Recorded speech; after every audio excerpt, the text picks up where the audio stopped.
Wrestling fans, before we get going with Wrestling Insiders, check this out from our friends. Infinity Key, a truly natural online language training experience. 25,000 minutes, that's what you'll need to invest. Invest 25,000 minutes with Infinity Key, and we'll build you a portfolio of language experiences designed to accelerate your personal progress. The coach will help you strike the right balance between passive acquisition and active application of your target language. InvestKey's algorithms and coaches guide you along the clearest, quickest path forward on your journey to fluency. Visit www.infinitykey.rocks for more information and follow Infinity Key on Facebook at facebook.com/InfinityKey.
See the moments. Generation X invades WCW. You'll always remember.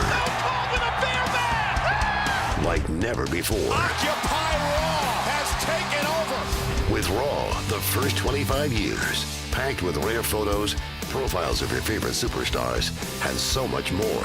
From the very first Raw to the 25th anniversary, it's the ultimate guide to WWE's flagship show. Raw, the first 25 years. Available now. Boston, on Sunday, October 21st. It's the WWE Live Super Show with your favorite superstars from both Raw and SmackDown Live under one roof. See Roman Reigns collide with Braun Strowman in a thrilling main event. And AJ Styles takes on Daniel Bryan, Samoa Joe, and The Miz in a fatal four-way match for the WWE Championship. Plus, Ronda Rousey will be live in action as she battles Alexa Bliss for the Raw Women's Championship. Don't miss the WWE Live Super Show, Sunday, October 21st. Tickets and VIP packages are available Friday, August 24th. Wrestling fans from around the corner, around the world, welcome to a special installment of Wrestling Insiders. I'm Dan Marati, joined by longtime Millennium Wrestling Federation associate, Mr. David Carter. Back in action. He's got that New Orleans hoodie on. Yes. And he's repping the New England Patriots, the 1-2 New England Patriots. But you see brighter days for the Pats. Yes, I do. I definitely think this week is going to be a big W, playing Miami, AFC East opponent. Tom Brady doesn't lose to the AFC. Let me ask you this. I'm going to put you on the spot. What will the final record be? 12-4. 12-4? Yes. Another division title for them? Oh, definitely. I see him in the Super Bowl. We've got him on camera saying it. That remains They will to be in the seen. Super Bowl. You think the Patriots are Super Bowl bound again? Of course. It doesn't look that way right now. You know what? This is the best time when their backs are on the line, you know what I mean? When their backs are to the wall, what do the Patriots do? They do things the Patriots way. And when you have Belichick and Tom Brady, come on, can you really count them out? Well, you know what? You have to look at it like this, and you have to be realistic. The Patriots dynasty as we know it, it's closer to the end than the beginning. And I think the fans, if we do have the blockbuster season, should appreciate and enjoy it as much as they can, because fans that haven't reached a certain age don't remember the days of the 2-14 Patriots with Rod Rust and so on and so forth. So, I mean, the success that the team has had over the past 18 years now is unprecedented. It's phenomenal. unbelievable. But it's not going to last forever. No, it's not. Brady isn't going to play forever. Belichick isn't going to coach forever. So what I'm saying is, people sometimes, almost like with wrestling, they critique it too much, and they don't enjoy it maybe as much as they could. Right, under this coaching tandem between the player and coach, 5 Super Bowls, no one should be complaining at all. Everything else now that we're getting from this extra life from Brady being in his 40s, if we win another one or even just make the Super Bowl, people should be pumped. Like you said, the 2-14 years, all that. We have 5 Super Bowls right now with this coaching and player tandem. this is going to be unbelievable, whatever they do going forward, like you said, because it's extra years right now. You know what I mean? I think it's, and honestly, I'm not just saying because I'm a Patriots fan, I think they still have the best shot in the AFC to go to the Super Bowl. Well, all right, for the fans at home that have no interest in the Patriots, or maybe even football, on to the topics at hand in the world of professional wrestling. WWE copyrights some pretty famous names. What's going on with that, Dave? I don't know. They caught my eye. I honestly thought some of them were actually already copyrighted just because, but you can tell me, you probably know a little bit better about it than me. Fall Brawl, Halloween Havoc, World Championship Wrestling, WCW Monday Nitro, WWE Hidden Gems, NWO New World Order, and All-Star Wrestling. Sometimes those names can expire, whether it be a wrestler's name, an event's name, and they have to renew it. So that just could be something that's renewed. It could be something that they have an interest in bringing back. I remember maybe a year or so ago, people were kind of hot under the collar because WWE renewed the Taboo Tuesday name, and they thought Taboo Tuesday may be coming back to pay-per-view or maybe a special episode of SmackDown, and WWE did nothing with it as far as, you know, the content on the television shows or a pay-per-view goes. Maybe they do have a plan to do something like they did with Starrcade, or maybe they have a plan for it to add to a video game or something along those lines. Remains to be seen. Now, the only one that really jumped out to me was the WCW Monday Nitro. Now, do you think that's anything, or do you think it's just, like you said, just... my educated guess, which is far from a fact or something that someone told me, is that they're just trying to renew it so they hold on to it and don't risk running into a legal problem down the line where someone else tries to claim ownership of it and register it themselves. But again, if they ever did want to use it, they would have to go through the process of what we're seeing right now. And one other one that jumped out was the Fall Brawl, only because NXT did the concept, you know what I mean, the War Games concept before. Do you think they would have, or do you think they would stay away from having that Fall Brawl kind of pay-per-view? If I was WWE, Fall Brawl wouldn't be the one I'd really be looking to bring back to life. That was a series of events. There weren't that many of them, and they weren't that good. Right. Can you think of really a classic Fall Brawl? No. I'm thinking right now off the top of my head. No. Not at all. I mean, yeah, because what was it, the Dungeon of Doom versus the Hulkamaniacs or whatever it was? That was the only one that I really... One, yeah.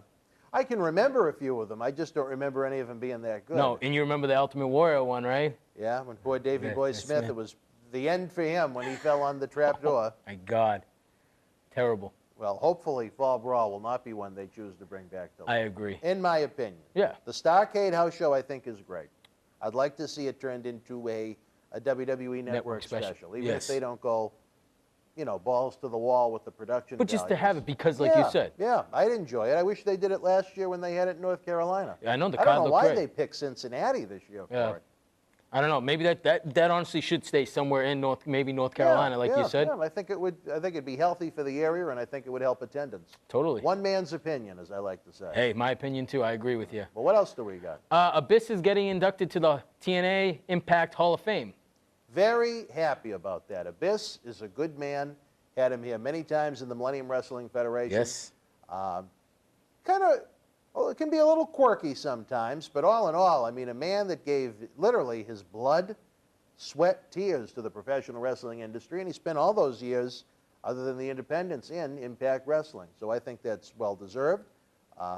He deserves good things for what he put himself through. Oh, I totally agree. He's a dedicated employee. I mean, he could have probably came to WWE. I don't know. You know, there's always room here in innuendo to talk about it, but for him to stay in Impact all these years and never try to make the switch, that's great. You know, I mean, because honestly... Almost happened at one point. Right. We're talking, my gosh, probably 2005, 2006? Was it a talk early on? Was it a talk for Abyss Undertaker? Was that it? I don't know. I read if they stuff got to that point. about that. Yeah, see, I read stuff about that, but that would have been logical. Yeah. But for him to stay with Impact all these years, like you said, it's definitely well-deserved. And, you know, I've met him, and he is a great guy. I thought he was great when I met him. I believe he was the headliner of the MWF event when you joined us for the very first time. He was. He was. Yeah. That was the first time we had him, as a matter of fact, back in March of 2008. Very interesting story behind that someday when we tell the tales of the MWF. The following night, we were supposed to have a blockbuster event at one of your old haunting grounds, Good Time Emporium. Good times. Featuring a plethora of TNA stars, but TNA decided to go the route of thinking they were going to take the wind out of WWE sails for WrestleMania 24 weekend with their TV tapings. And I think the only wind that was taken out of anyone's sails that weekend was the poor Highlander that showed up at the TV taping when, in a disgraceful move, TNA put him on television. I'll never understand the point of that. Terrible. It wound up costing the guy his job. Not that I don't think there was decades-long value in the Highlanders in WWE, but it went wrong for the Highlanders there. And I think TNA should have given him a job. Oh, definitely. After putting him on camera? Oh, my God, yeah. One man's opinion, but I didn't like that. No, I thought totally it agree. was classless. Definitely. To make that guy look bad. They just wanted to go and see his friends and hang out. He didn't mean anyone any harm, and it caused him a lot of harm, and I didn't like that. And the other one was just a follow-up on what we talked about last week about the WWE and Impact meeting that they had in Connecticut. I was reading that it was more about the WWE Network and maybe getting their library on the WWE Network and maybe putting their shows, they're actually TV shows that they do right now on the network, because I guess I was reading they make no money to very little money on pop television as is right now. And this was reported by Dave Meltzer. I mean, you can give and take what he gives, you know. For what I think, sometimes he's right, sometimes he's wrong, but you're going to get that. But this is what I read, and I just wanted to see what you thought about that. Well, you know, I think with Dave Meltzer, he gets a lot of flack, especially nowadays when you have the podcasts that attack him. When he reports things, he reports what he believes to be true and what the chatter is at the time. Those things constantly change behind the scenes. As someone that's experienced it firsthand, I could tell you about lots of ideas that have been discussed that maybe leaked to someone and were reported that never came to be, just because plans change. As far as him reporting that about the library, if I'm TNA, I'd lease it to them. I really don't want to sell it because that's about the last valuable asset they have left. As far as WWE putting Impact on the WWE Network, that's win-win for everybody. That's win-win for everybody. Number one, you're exposing something new to the network, something relatively fresh to the network, something that fans, that there's already a base towards, are going to come to watch. Would it increase subscribers? I don't know about that. Would it give the subscribers that they have now more value? Absolutely. Could TNA turn into another extended version of NXT, developmental for them? Absolutely. Is it good for the wrestling industry to keep TNA in business? Absolutely. I think, it's win-win all around. Likely to happen? Wrestling's a funny business, but it would be a good thing. It would be, I think, a good thing for the network. Yeah, as far as TNA, Impact, whatever they're called now, trying to sell the library, if they go that route, I mean, I think that shows that's maybe the final nail in the coffin. Oh, I totally all agree. They really have. Because they already have their network, and if they're trying to see what they can do to just get it to, you know what I mean, to the WWE Network, I feel like that would end their network that they have, whatever the Global Force Network or, you know. And also, I was just thinking, so you think it would be good if they put their live TV show that they produce right now on? Oh, absolutely. And I can tell you for a matter of fact, I don't know about their international ratings, but as far as North America goes, far more people would watch it on WWE Network. Yeah, because they're only getting about, I think, 250,000. It's a fraction views. of what it was when they were on, when it was Spike TV. And the network gets what? Over 2 million now, right? Well, I mean, NXT does a very healthy number on Wednesday nights, and I imagine it would be somewhere on par with that. I mean, it just would be something fresh. It would be something new, and it's not. You're not taking from a library. You're talking about a fresh show with fresh content each and every week. Right. I think it'd be, and I actually had thought about that before. I had suggested at one point when TNA was going through its various, and there's been many of them, TV problems, trying to get on something like Netflix. Yeah. Lucha Underground did it. Yeah, this was before Lucha Underground, But it's Ring of Honor, TNA, Impact, they mean no one no harm. They're not trying to latch on to WWE weekends and things such as that, where Ring of Honor may be looked at as more of an enemy in 2018 than TNA would. So I think that'd be a positive move for everybody as long as the dollars make sense. I think it'd give a lot more exposure. And as WWE learned at one point, especially before NXT really started to grow and the Performance Center was built, they ran into a real rut when it came to developing a lot of male talent. I think that's the reason why we saw so many women that lacked wrestling talent in WWE for so long, was because they just didn't have the platform to continue to build and pump out the male superstars like that, which led to some times of poor television. But that's a different story for a different time. I think ultimately, I think we discussed it on the last show, if WWE could continue to build different areas of developmental to teach people in different styles, as opposed to, you know, the 8 to 10 coaches they might have at the Performance Center in Orlando right now, I think that's great. We've talked, I think I used my baseball analogy, every level of the minor leagues that a player goes through, they're learning something different with different coaches while still under the same system.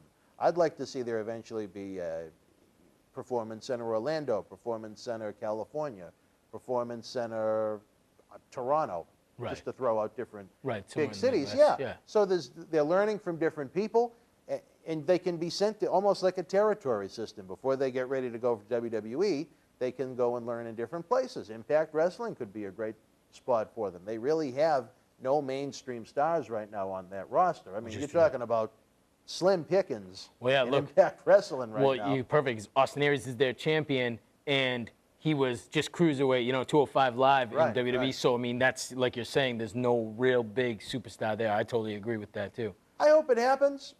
Impact has got a good buzz about it. Yeah. I haven't probably watched the show outside of following the business trends. And when were they on Spike TV?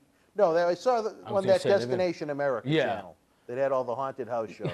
I like the haunted house shows. Yeah, actually. they're they good. Got me hooked on them. But I watched it on Destination America. But it's just now, it's like a going out of business sale. Is what it feels like when you walk into when Toys R Us was going under and you saw the up to 75% banners everywhere. And that's sad, but that's just kind of what it feels like right now. They really need to rebrand themselves, and they've done a very good job as far as getting fans to at least like it and enjoy it again. Well, it's definitely much better. I definitely say it's much better than it was. I mean, everything looks better on TV because the way they're doing their interviews and their whole package is just so much better, I think. And I think the product speaks for itself with the people that are talking about it. Like, you have people like Dave Meltzer and people that are actually saying this was the best show this week, which, like I was saying, he's here and there, say there, because he says a lot of stuff that just blows my mind too at the same time. But I do agree that it's definitely a much better product than it was when it was on Destination America. Have you found Impact Wrestling to be on par with WWE TV shows?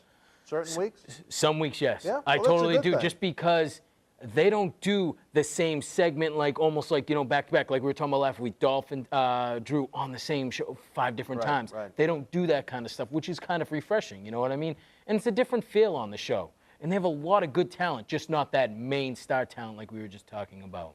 And then you look at the Ring of Honor television show. Not that WWE has been talk of them trying to go out and get it, but it's every time I've seen it, I don't get it.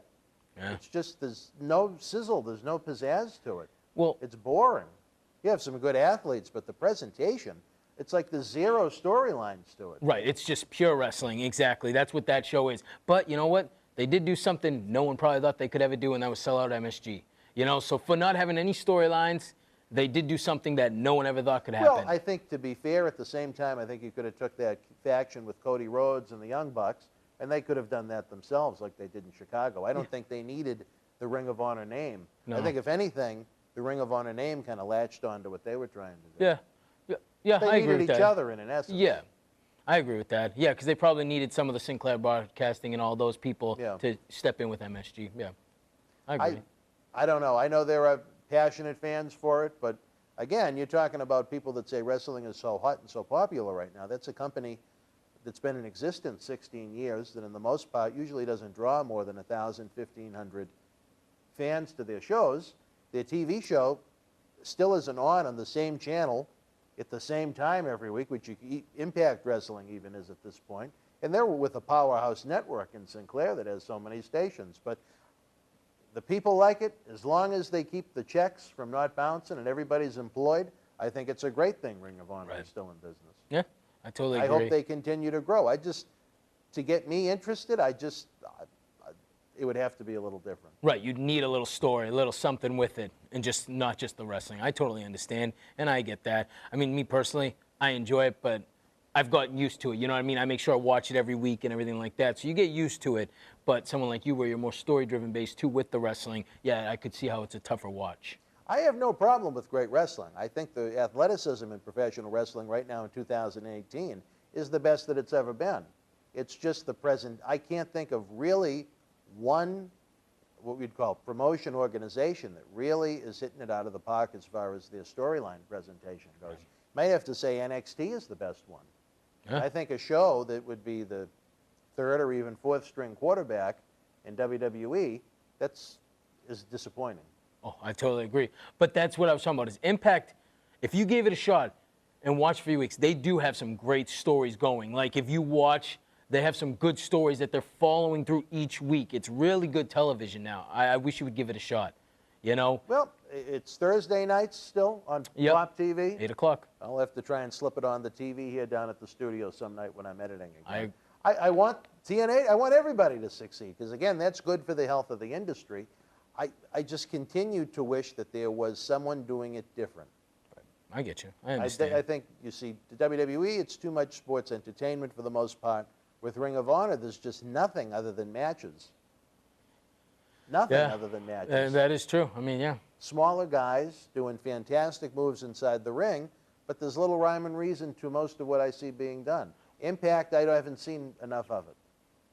I think definitely out of those, it's Impact that has a story driven. Like you said, ROH is more the wrestling show with no storylines. Because when you turn it on each week, when you watch their weekly television, it's just matches thrown together pretty much. I mean, like they had Jay Lethal versus Jonathan Gresham and 30-minute Iron Man match, but that match was because of matches past months. It wasn't like it was led up to that. It was prior match. So there's no real storyline, no meat to the, the match. It was like if you watch the product for this long, you understand it. But like someone like you tuned in, it's just a, I think as popular as the Bullet Club faction is right now, there is nothing about that product that could ever go mainstream. Nothing.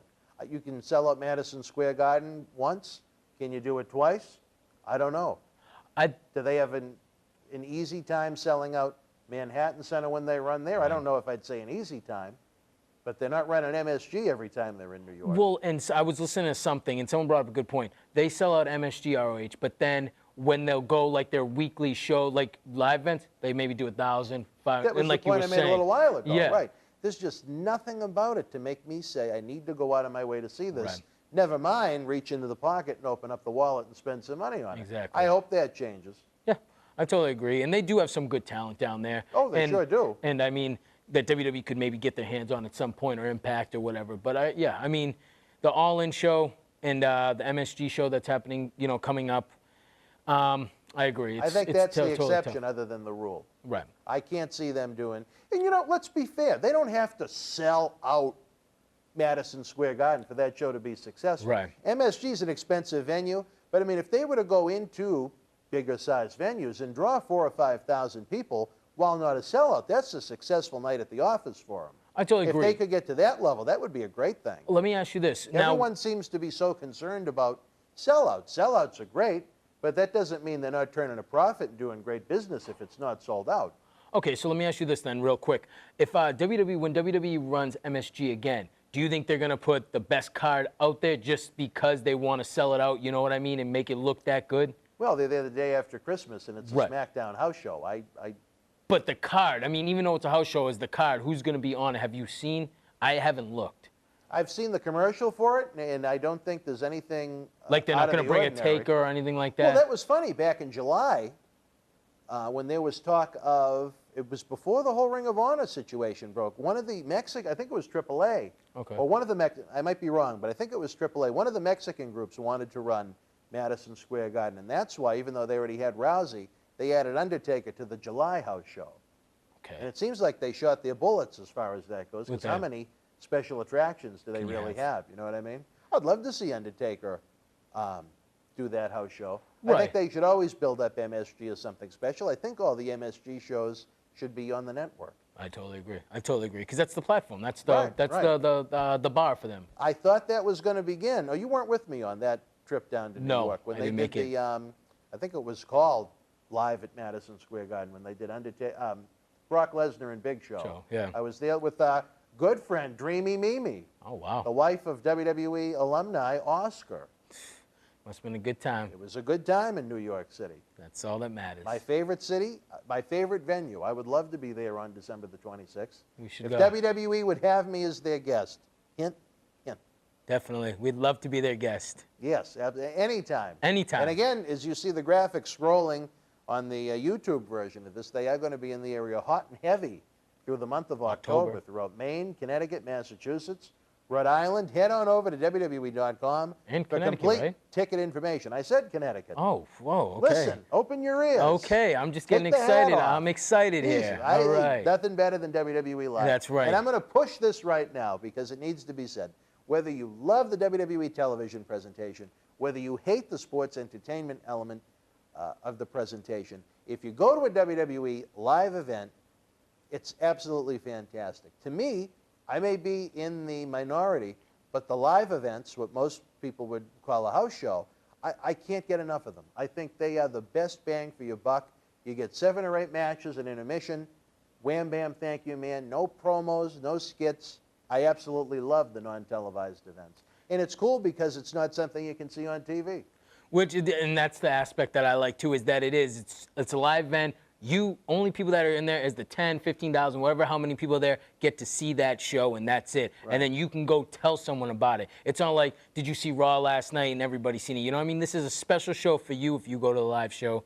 I totally agree. I love it. I love everything, but I do. I love there's something like when we go to the live shows and we talk about it after, there's a different feeling. You get that feel from the crowd, how much more they're entertained. I totally agree with you. We're going to have to get Cecil the Lion to go to Madison Square Garden. This gentleman has never been to New York City, believe it or not. Well, we should definitely get him to go. A true raging beast. Yeah. All right, well, I hear the music playing in the background. I think we're going to take the cue, take a brief time out, hear from some of our great friends, including our friends at performerbrand.com, the folks that are keeping me hydrated with these great drink bottles, and all of our other friends. We're getting ready for the return of Mr. USA, Tony Atlas, Friday night, October the 19th. Stand by.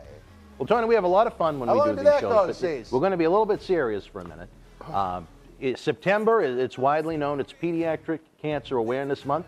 Here in the Millennium Wrestling Federation, we've been known for our drives. We do a great toy drive every year.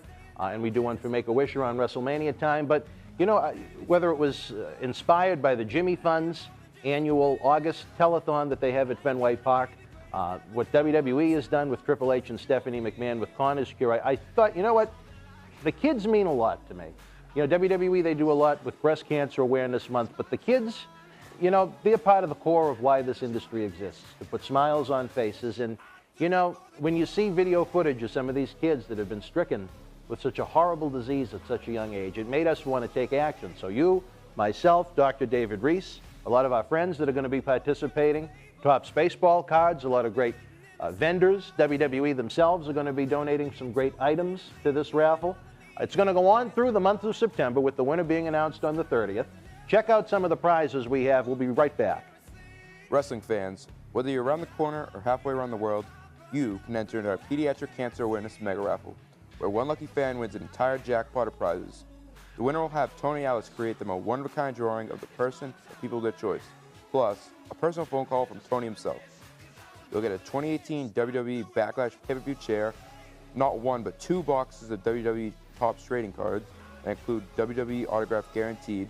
Fans, if that wasn't enough, our Corner's Cure Mega Raffle jackpot includes autographed WWE NXT posters of Johnny Wrestling, Johnny Gargano, Aleister Black, Adam Cole, Roderick Strong, Bobby Fish, and Kyle O'Reilly of the Undisputed Era, EC3, Ethan Connor III, and Nikki Cross. Also from our acclaimed Studio Shoot interview series, DVDs of the late Vader, the Boogeyman, Tony Atlas, and the one heard by millions around the world online and on the Howard Stern Show, the legendary Iron Sheik. But there's more.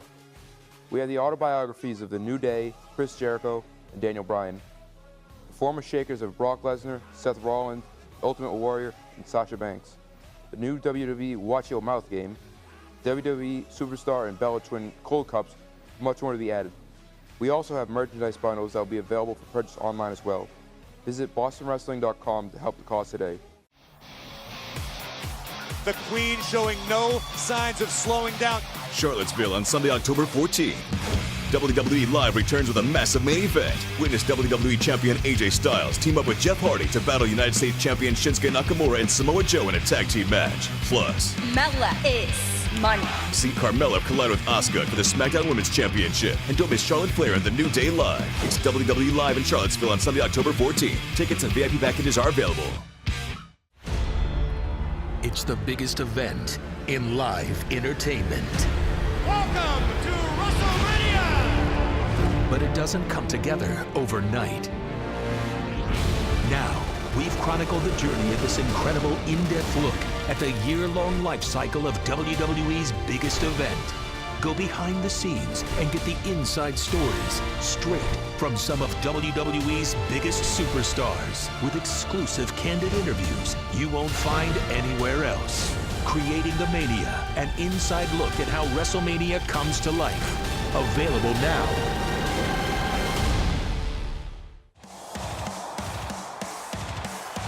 Portland on Saturday, October 20th.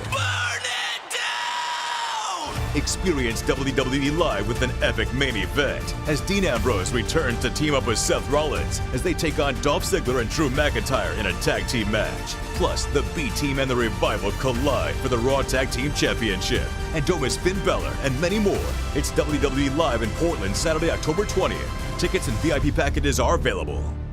Wrestling fans, welcome back to Wrestling Insiders. Again, so much going on. We had the Corners Cure Drive, Corners Cure eBay bundles. We have the mega raffle with Mr. USA Tony Atlas, the return of Tony Atlas on October the 19th, a brand new Memories and Legends, the weekend of the WWE Super Show down under when WWE goes to Melbourne, Australia. I think the fans will enjoy the new Memories and Legends when we do the Hall of Fame name game with Tony. When Tony and I sit down and shoot about 3 WWE Hall of Famers. And what I like about it is that Tony and I do not prepare for these shows ahead of time.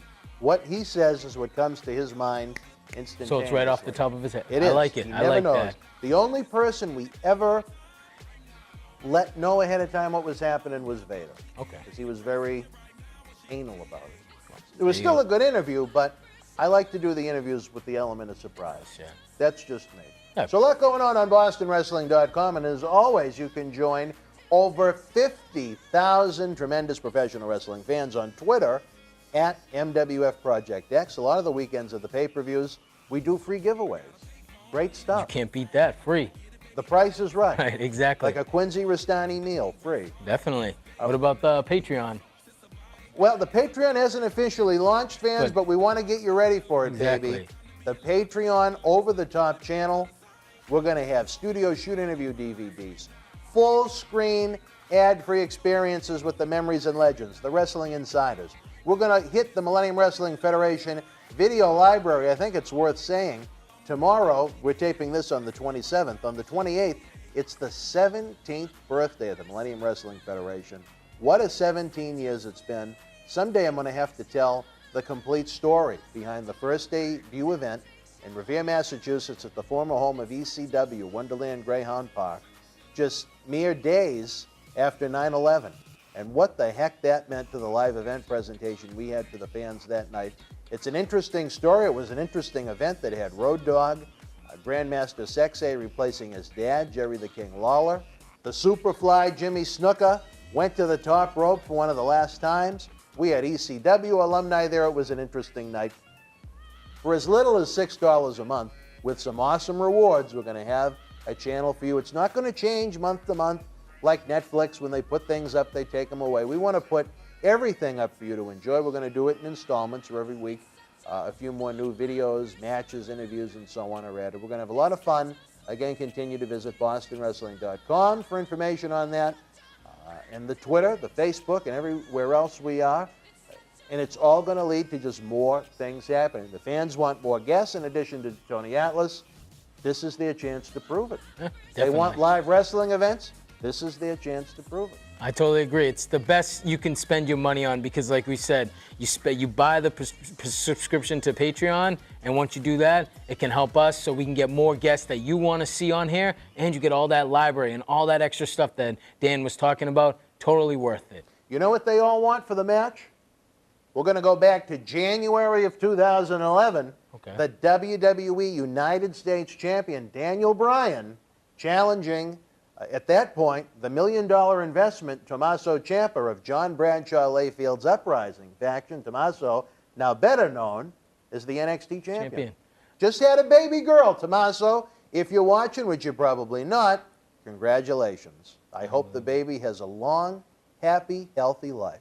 Definitely. Tommaso's a good egg, despite the havoc that he wreaks inside the squared circle, time in, time out. The man has no heart and no soul once the bell rings. Great. The man that's going to be playing dad to the kid is not the man that shows up at professional wrestling venues aiming to maim people. And that's the Tommaso I like. Yeah, definitely. He's a fantastic character on the NXT show. I love it.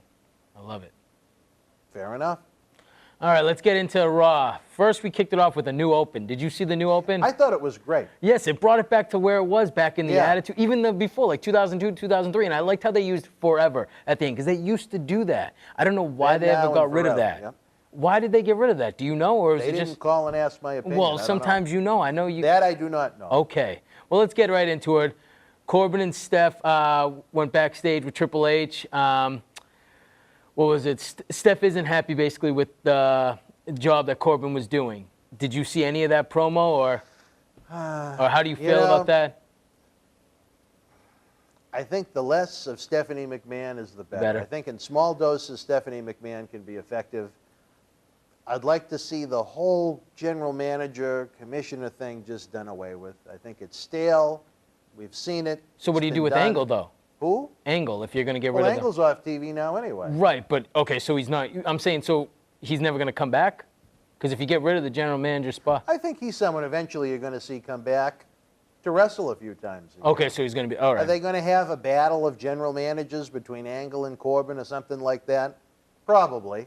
Do they need to throw that overdone, boring storyline in? No. Right. All right, I get it. I think it's done a lot to help Corbin. I don't think his promos are exactly his strong suit, but it's getting him talking a lot and practicing a lot. He's still someone that I think could be a great player in WWE for years to come. I don't like the suit that he wrestles in. Nope. But that's just me. I totally It'll be interesting to see if he goes into a big program with Angle at one of the big 4 pay-per-views. Yep. Well, just to go with that, basically told him to get 2 partners for the main event tonight. So anyways, moving on. Our first predictable, done, overdone, and boring. Well, I guessed right away who it was going to be, but we'll get into that. I'm sure you weren't the only one. Oh, definitely not. I'm just saying, like you said, it was predictable. Well, we'll get into our first match. It was Jinder Mahal versus Finn Balor. I don't know how you... That wasn't bad. It didn't feel like a match I'd seen a million times. No. So that was a good thing. That's exactly, yeah. It was totally different. The match was set up different. And I just feel so bad for Jinder because he went from being a great character on SmackDown to now on Raw, and he's just getting lost in the shuffle.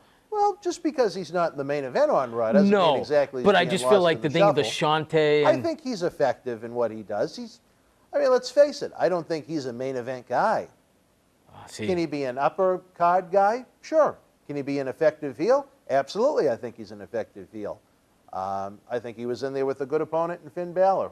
You talk about someone that uses the term lost in the shuffle. I don't know. I wish his presentation was. Finn's great, but he just doesn't look good next to Jinder. That's my opinion. He's too small. Jinder looks this big. You know, he's this big. It's just, to me, it's not a good visual, but it was a great match, and Finn won with a roll-up. Moving on. Big finish. Yeah, the finish. Oh, big good. Finish, big finish. Oh, yeah, definitely big finish. Then we have the women's match. I know you don't really care, but it was the Bellas versus Natty versus the Riot Squad. That should be illegal. Should be illegal. Well, there is nothing riotous about the Riot Squad, and the Bella Twins are just... The promos suck. The matches suck. Oh, you know, I'm going to bite my tongue because I never know who's watching. I almost came out with a great line. I'll have to tell you that one off the air. But they add nothing to the product. There is nothing enjoyable about them. Their fake reality show sucks. Everything they do to me is boring. What they do in the ring is terrible.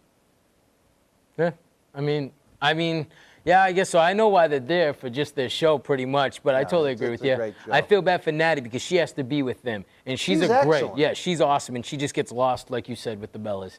If the other 5 never appeared on television again, I don't think anyone would really care. All All right, going on. This week it was Chad Gable versus Connor. Instead, last week it was Victor. This week it was Connor. I don't know how you... I don't even know how someone can tell the difference between Victor and Connor, to tell you the truth. Well, you can because one's got long hair and one's got short hair. But, I mean, do you really know who's who? Well, I mean... Who's Victor and who's Connor? I guess if you watch it like me, yes, because I'm a passionate and I'm a loyal fan, so I know. But I get what you're saying, too, at the same time. The Ascension need to be off television for a long time and need to come back with an effective manager if they're going to have any hope of moving up the ranks of where they are right now. I think their matches are relatively boring. I think the characters are...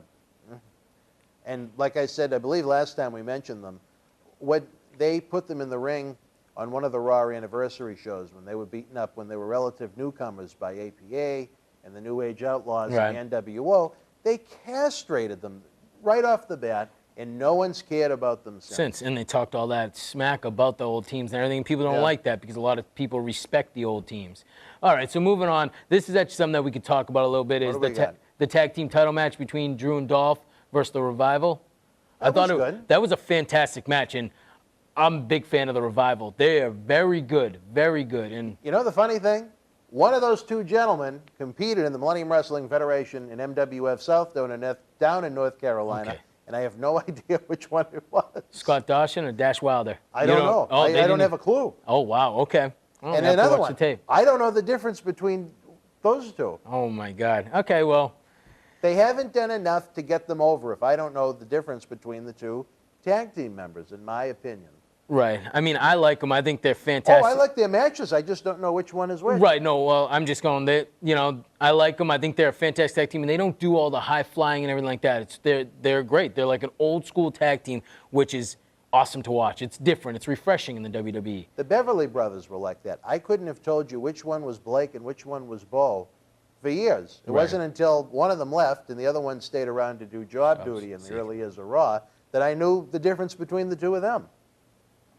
Yeah, I mean, I totally agree. I honestly couldn't tell them the difference either, and I remember them a lot too. You have plenty of television time to do it. Right, exactly. But they apparently don't find the need to invest in their time to get over to differentiate between Victor and Connor and Dash and Dawson. Right. Hey, what can would it be nice to see? Yes, because I think it would add more variety. Yeah, I totally agree. It would be. Well, Dolph and Drew won with the Claymore zigzag move, and that was part of it. But the crowd sounded like they wanted the Revival. By the end of the match, after that match, when the match was going on near the end, near the finish, the crowd was going nuts. They were going insane for the Revival. I really thought maybe the Revival were going to get it. It was good. All four of those men go out there and work very hard, and for the most part, they always deliver something good. Yeah, I totally agree. Good match. The next thing was the Kevin Owens show. That was the next segment. I don't know if you care to talk about it. It was the only cool thing was...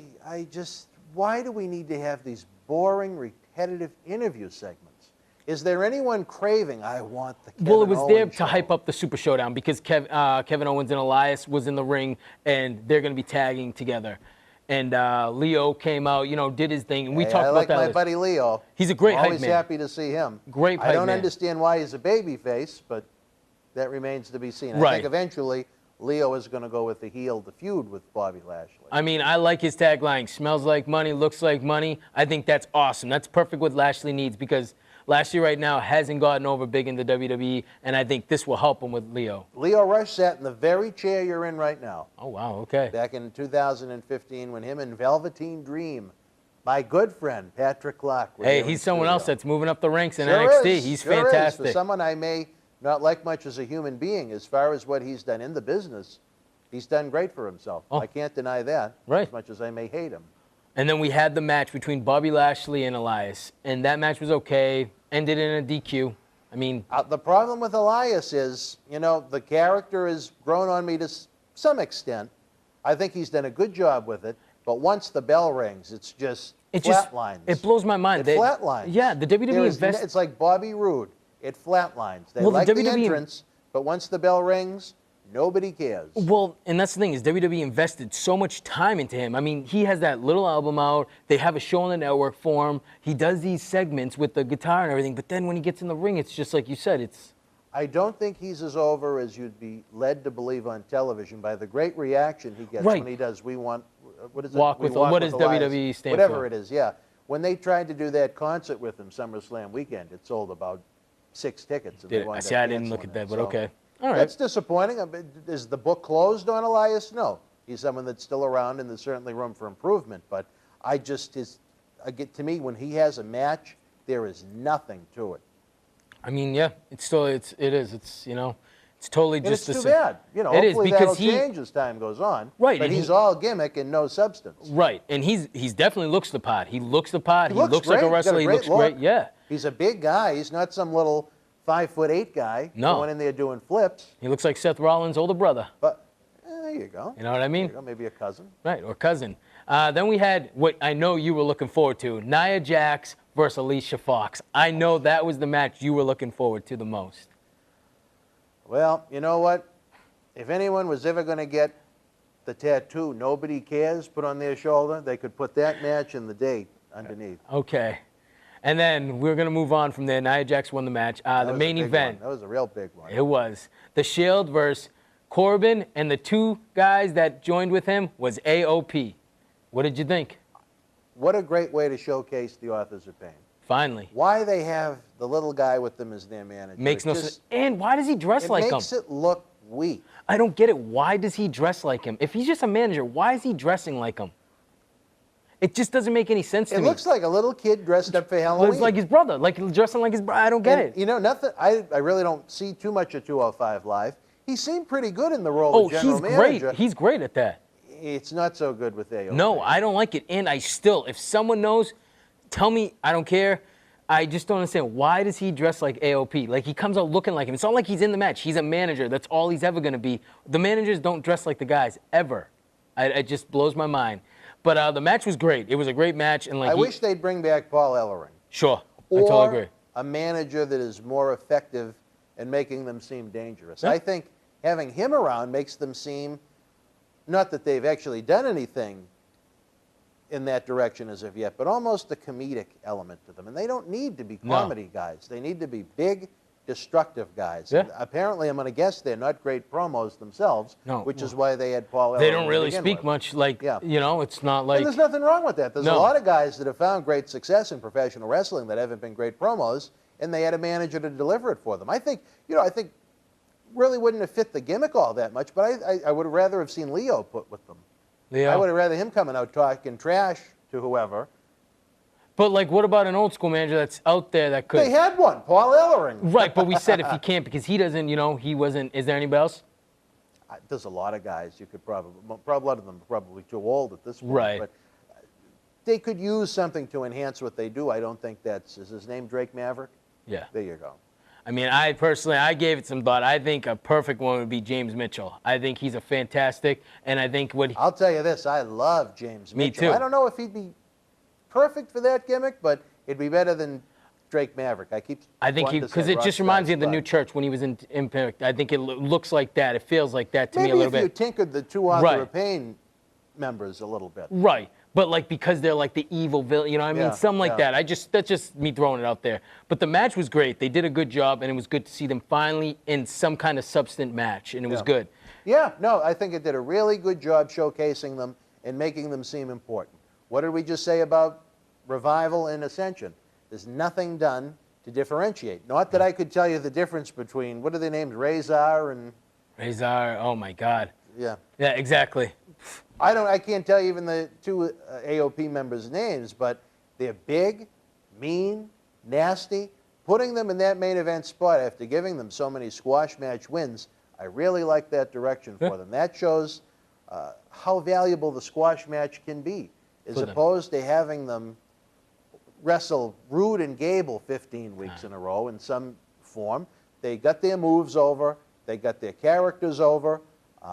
I think they could have done a better job again with the mouthpiece, but Authors of Pain seem like they're in a much better spot this week than they were the past several months since they got called up. I believe they were right after WrestleMania. The night after Raw, didn't they debut?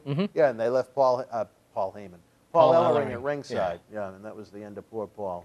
And that's the end of Raw.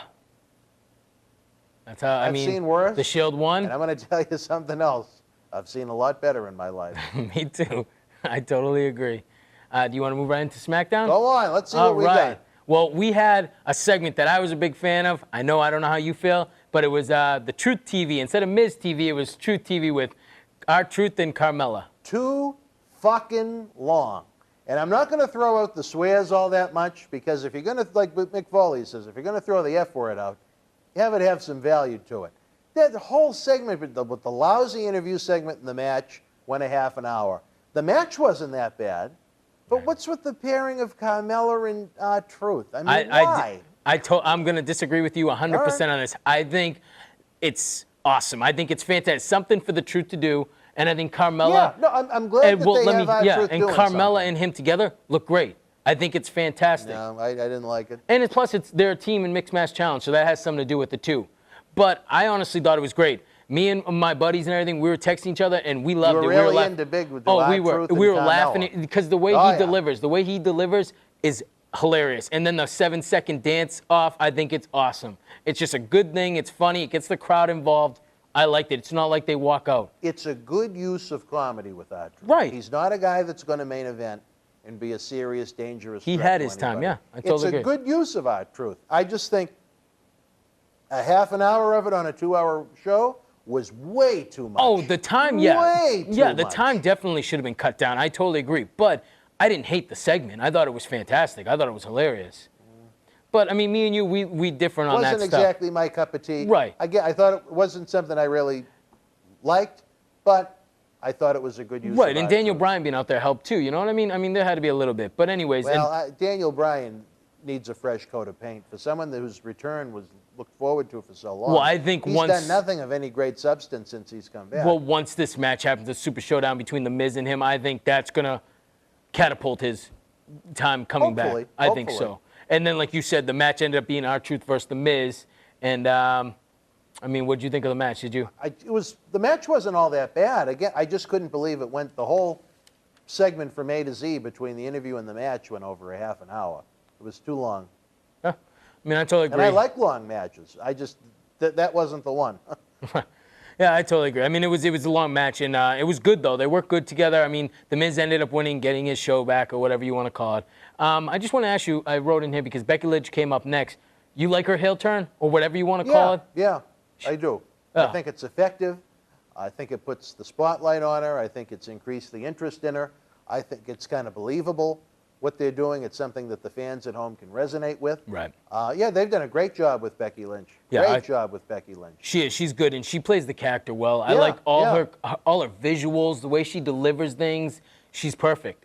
I think it's fantastic what she's doing. If they had more females presented that way, I'd have much less of an issue with the oversaturation of female wrestling. I was reading a little something online about how it's like a Stone Cold character, like. And I don't know if I agree with that, but the way she talks, the way she acts, kinda. She's attacking from behind. You know, she's doing stuff like that. I mean, it's a girl way, but I like it. You know, it's different.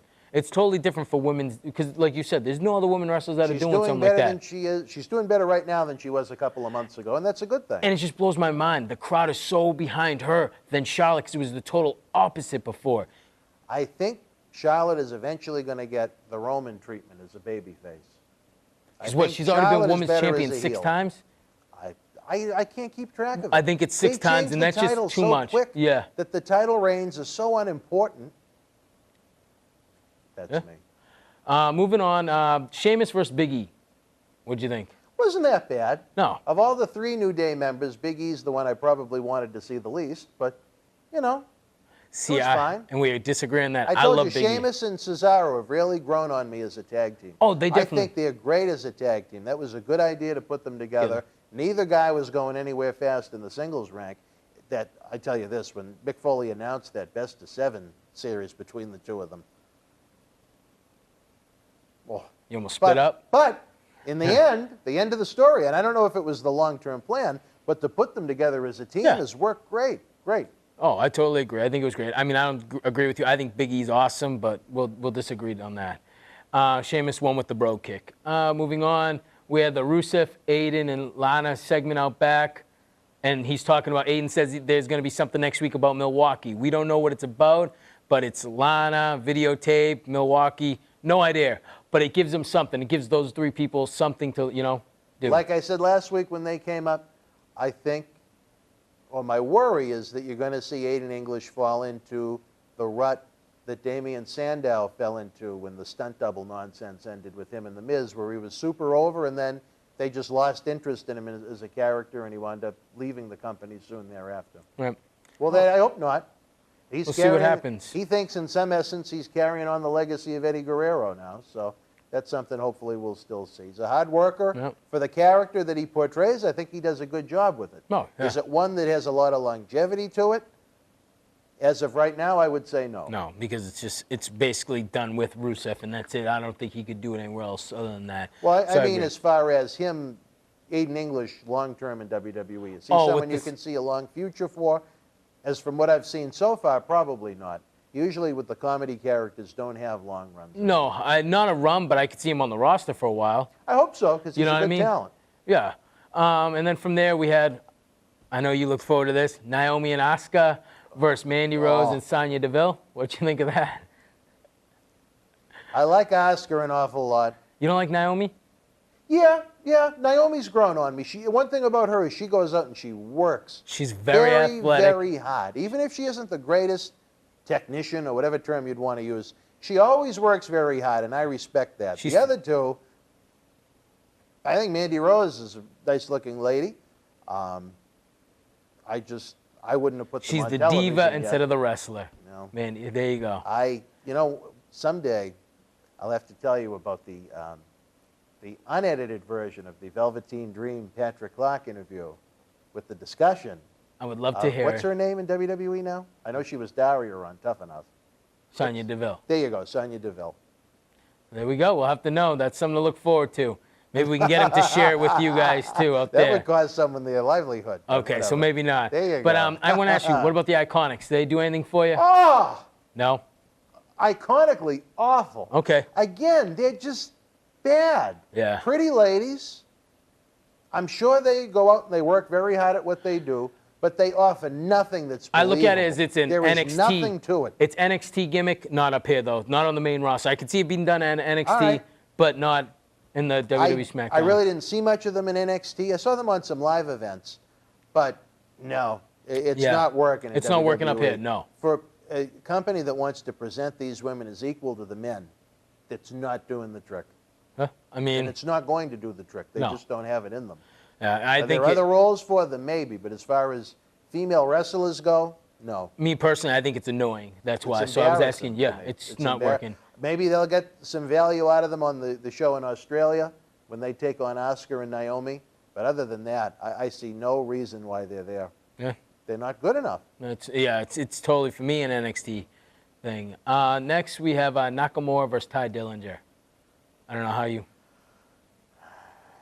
You know, I think Ty Dillinger took the 10 count.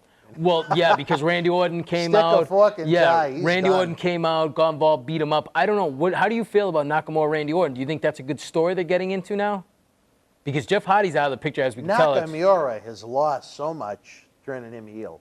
And the thing is, I would come up with a reasonably sensible way to turn him back babyface. yeah, I mean, yeah, right now. Just, I mean, they're not doing that right now because Nakamura joined in beating up Ty Dillinger with Yeah. Randy Orton. So Yeah. I don't know where that's going or how that's going, but hey, you know what? If it turns out to be something, it's going to be great because Randy Orton is doing the best work he's done in a long time right now. So we'll see what happens. where it seems like Orton has gone after Nakamura's opponents, which is how the whole program with Hardy began, was when Nakamura was feuding with Hardy and Orton got involved in that way. Maybe it's going to lead to a situation with Orton and Nakamura where Nakamura is able to turn babyface Babyface again. against I someone. hope, because he sees a lot of pizzazz. And as a I like face. that. I think that'd be good for it because, like you said, him as a heel, no one wants it either. No No. one wants it. Him face, people love it. Heel, no, not so much. I totally agree. Then we moved on to another match that I know you probably were very excited about, Becky Lynch versus Lana. You know, here's the thing. I absolutely hated it when I saw the bell ring, but it was effective in what it was supposed to be. Almost a squash match that was short, sweet, to the point, got Becky over. It wasn't a horribly bad match. No. I mean, Lana isn't that good, but she goes in there and She works tries. hard. She works hard, what she can do. So I didn't cringe. Well, there you go. That's a win then. If it was a 2-segment match, yes. That's a I would win. have cringed, but it was quick. So there you go. That's a win from him. When he There you talks go. like that's a win. And then we ended it with the famous WWE contract signing between Samoa Joe and AJ Styles, the phenomenal one. Every time they do something like this, it makes me want to see the match less. I don't know how else to say it. But you've seen it, right? How I thought it was actually really good because AJ was in the ring, and then all of a sudden they showed Samoa at his house. You want to know what I thought when I was watching it? What's that? Why wouldn't the wife look out the window and call the police? I mean, that's right. When you take, again, it is professional wrestling, but when you take that common sense out of it, is when you lose me completely, and I get angry with what I'm seeing. Well, When the you way have I two looked at it, marquee talents like that involved with the storyline of complete and utter foolishness. Well, the way I looked at it is that Attitude Era, they would have done something like that. This era, I feel like it's just not what they do anymore. What? Have the woman look outside. I think they would have been more involved. I think he would have went inside the house, maybe broke through the glass.